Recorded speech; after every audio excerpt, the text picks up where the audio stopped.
ഇത് കണ്ടോ പൊടിഞ്ഞു പൊടിഞ്ഞു വരുന്നത് പാർട്സല്ലേ മീനും.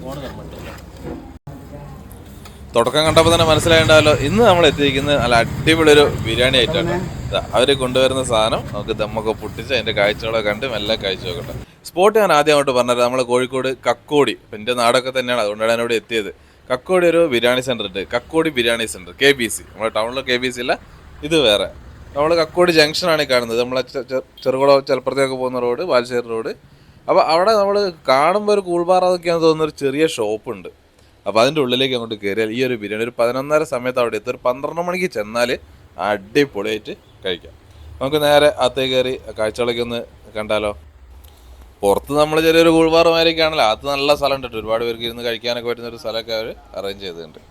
പിന്നെ അവിടുത്തെ ഈ ഒരു ഫോട്ടോ ഒക്കെ കാണുമ്പോൾ തന്നെ പിന്നെ ഞാനവിടെ പാത്രത്തിലൊക്കെ പൊറോട്ടന് കോഴിപ്പാട്സ് കറി, മീൻകറി, അങ്ങനത്തെ ഐറ്റംസൊക്കെ ഉണ്ട് കേട്ടോ. പക്ഷെ നമ്മളിപ്പോൾ ഇന്ന് കഴിക്കാം ഉച്ച സമയത്ത് ബിരിയാണീൻ്റെ സമയത്താണ് എത്തിയത്. പിന്നെ കണ്ടില്ലേ പുറത്ത് കാണുന്നവരല്ലോ, ഉള്ളിൽ അത്യാവശ്യം സീറ്റിംഗ് ഒക്കെ ഉണ്ട്. അപ്പോൾ നമുക്കുള്ള സാധനം പ്ലേറ്റ് കണ്ടപ്പോൾ നിങ്ങൾക്ക് മനസ്സിലായിട്ടല്ലോ ഇന്ന് എന്താ കഴിക്കുന്നതിനുള്ള ബിരിയാണിയാണ്. അതിനുള്ള പ്ലേറ്റ് വെച്ചിട്ടുണ്ട്, അച്ചാറ്, തൈര്, എല്ലാ സാധനങ്ങളും എത്തിയിട്ടുണ്ട്. കഴിച്ചു തുടങ്ങിയാലോ. അപ്പോളേ ഞാനിവിടെ വന്ന സമയത്ത് കണ്ട കാഴ്ച കറക്റ്റ് സമയത്താണ് ഞാൻ എത്തിയത്. ഇവർ പുറത്തുനിന്ന് ഓരോ കാറ്ററിംഗ് യൂണിറ്റ് ഉണ്ട്, അവിടെ നിന്ന് ഉണ്ടാക്കിയിട്ട് ഇങ്ങോട്ട് കൊണ്ടുവരുവാണ്. ഇവിടെ കിച്ചണൊന്നും സൗകര്യമൊന്നുമില്ല. അപ്പോൾ ബിരിയാണി ദമ്മ് പൊട്ടിക്കുന്ന കാഴ്ച കണ്ടിട്ട് നമുക്ക് കഴിച്ചു തുടങ്ങാം അല്ലേ.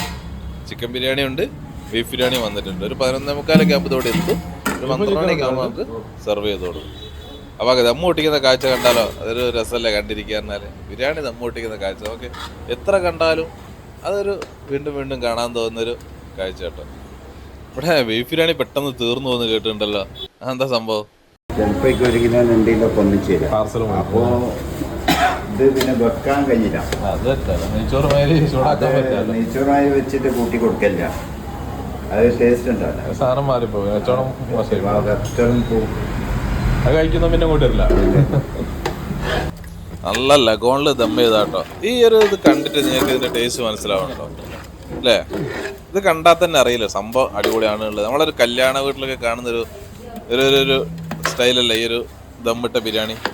എന്തായാലും കഴിച്ചു നോക്കിയിട്ട് ഞാൻ പറഞ്ഞു തരാം അതിൻ്റെ വിവരങ്ങളൊക്കെ. നല്ല സ്മെല്ലൊക്കെ അടിച്ച് വരുന്നുണ്ട് കേട്ടോ, നല്ല.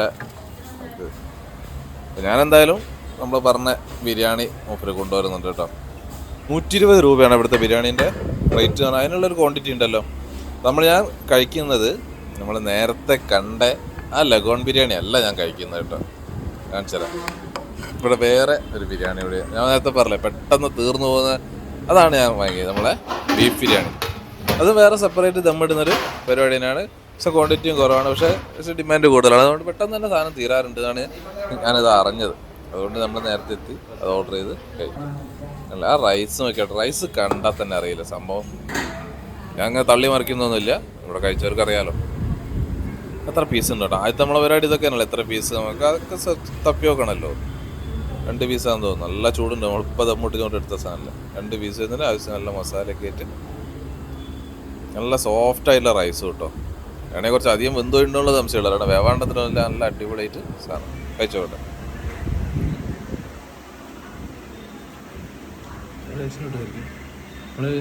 വെറുതെ പറയല്ല, നമ്മൾ കല്യാണത്തിലൊക്കെ കഴിക്കൂലേ ആ ഒരു ടേസ്റ്റ് എന്തായാലും ഉണ്ട് കേട്ടോ. നല്ലൊരു ഫ്ലേവർ ഉണ്ട്, അത് തന്നെയാണ് ഞാൻ പറഞ്ഞത്. അപ്പോൾ കഴിച്ചു നോക്കാൻ പറ്റുന്ന സാധനം. പിന്നെ അതിലെ പീസൊക്കെ ഉണ്ട് നിങ്ങൾ, അത്യാവശ്യം വലിയ 2 പീസാണ്. നോട്ടെ പൊട്ടിഞ്ഞു വരുന്നത്, പൊടിഞ്ഞിങ്ങോട്ട് വരികയാണ് പീസ്. അതാണ് നമ്മൾ ദമ്മിട്ടതിൻ്റെ ഒരു ഇതാണ്. അല്ലെങ്കിൽ ഇങ്ങനെ ഒരു റബ്ബറി മാതിരിയല്ലേ കളിക്കുക, ഇതല്ല കറക്റ്റ് ദമ്മിട്ടാലുള്ളൊരു പൊടിഞ്ഞു വരും. അപ്പം പേഴ്സണലി എനിക്ക് കുറച്ച് എല്ലുള്ള പീസൊക്കെ ആയിരുന്നു, എല്ല് നെയ്യൊക്കെ ഉള്ള പീസൊക്കെ ആയിരുന്നു ഇഷ്ടം. ഞാൻ പറയാൻ മറന്നു അവരോട്. കുഴപ്പമില്ല, നമുക്ക് കഴിക്കാം. എടുത്ത് അങ്ങനെ കൂട്ടാ മസാലയും ആ റൈസും എല്ലാം കൂടി ഇതങ്ങനെ കൂട്ടി നന്നായിട്ട് അങ്ങോട്ട് കഴിച്ചു വെക്കും. സംഭവം സെറ്റാണ്. നമ്മളെ ഈ ഒരു കക്കോടി ഭാഗത്തൊക്കെ ഫേമസ് ആയിക്കൊണ്ടിരിക്കുകയാണ്. പിന്നെ കുറെ അച്ചാറും തൈരും ഒക്കെ ഉണ്ട്. ശരിക്കും ഈ ബിരിയാണി ആ ഒരു മസാലയൊക്കെ നല്ലതാണെങ്കിൽ നമുക്ക് ഈ അച്ചാറും തൈരും ഒന്നും കൂട്ടാതെ തോന്നൂല. അതാണ് അതിൻ്റെ ശരിക്കുള്ള ഒരു കഥ എന്ന് പറയുന്നത് അല്ലേ. നമ്മൾ കറക്റ്റ് ദമ്മിട്ട് നല്ല സ്റ്റൈലും ബിരിയാണി അച്ചാറിൻ്റെ ഒന്നും ആവശ്യം വരുന്നില്ല. നമ്മളെ ബിരിയാണി കഴിക്കാൻ ഒരു പുതിയ സ്പോട്ട് കിട്ടും. കാരണം അത് നമ്മൾ കക്കോടി ജംഗ്ഷനിൽ തന്നെയാണ്. അപ്പം പാർക്കിങ്ങൊക്കെ കുറച്ച് ബുദ്ധിമുട്ടുണ്ട്, ബൈക്കൊക്കെ വെക്കാം. അങ്ങനത്തെ ഒരു ഏരിയയാണ്. ഞാനൊന്ന് വന്ന് കഴിച്ചു നോക്കണം. ഇഷ്ടപ്പെട്ടാൽ നമ്മളൊന്ന് കഴിക്കേണ്ടി. ഉണ്ടല്ലേ പാർസലിൻ്റെ പരിപാടിയൊക്കെ ഞാൻ കഴിച്ചിറങ്ങുമ്പോഴത്തേക്ക് തന്നെ ഒരു 2-3 കിലോൻ്റെ പാർസലൊക്കെ ആയിട്ട് വന്നിട്ടുണ്ട്. അതാണ് അടുത്തൊരു ബിരിയാണി നല്ല ടേസ്റ്റ് ഉള്ളത് കൊണ്ടായിരിക്കാം അല്ലേ, പെട്ടെന്ന് സാധനം തീരുന്നു പറഞ്ഞിട്ടോ ഈ ബീഫ് ബിരിയാണിയൊക്കെ.